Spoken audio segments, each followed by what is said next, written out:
Well done and welcome back. It's clear that Python is a great calculator. If you want to do more complex calculations though, you will want to save values while you're coding along.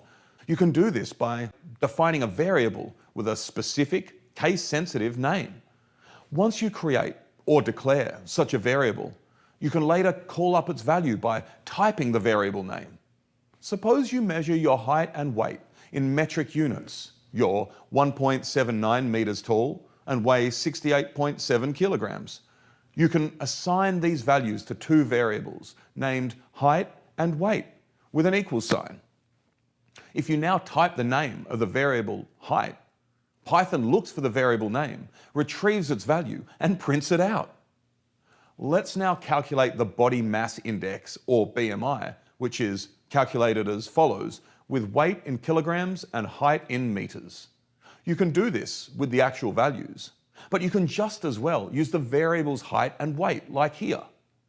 Every time you type the variable's name, you're asking Python to reference the actual value of the variable.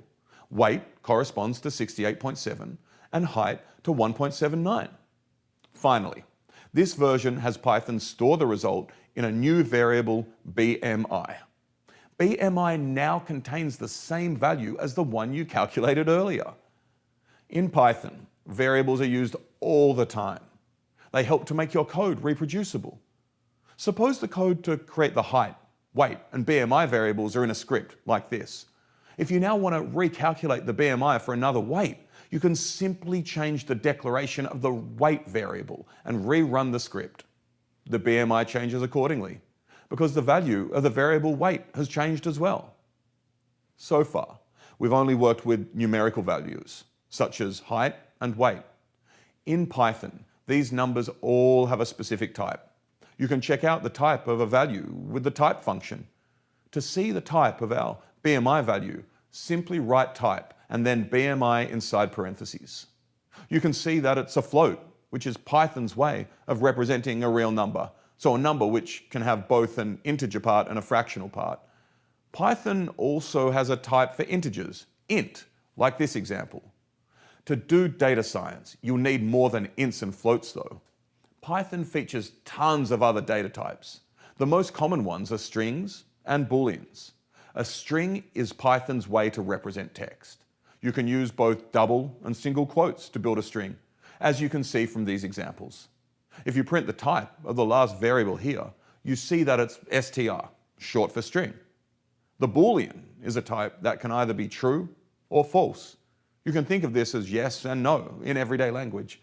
Booleans will be very useful in the future to perform filtering operations on your data, for example. There's something special about Python data types.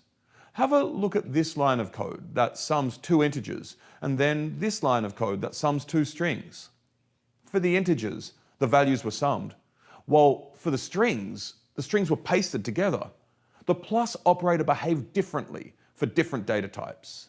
This is a general principle. How the code behaves depends on the types you're working with. In the exercises that follow, you'll create your first variables and experiment with some of Python's data types. I'll see you in the next video to explain all about lists. Let's get you coding, and I can't wait to see you in the next chapter where you'll build even more awesome Python chops.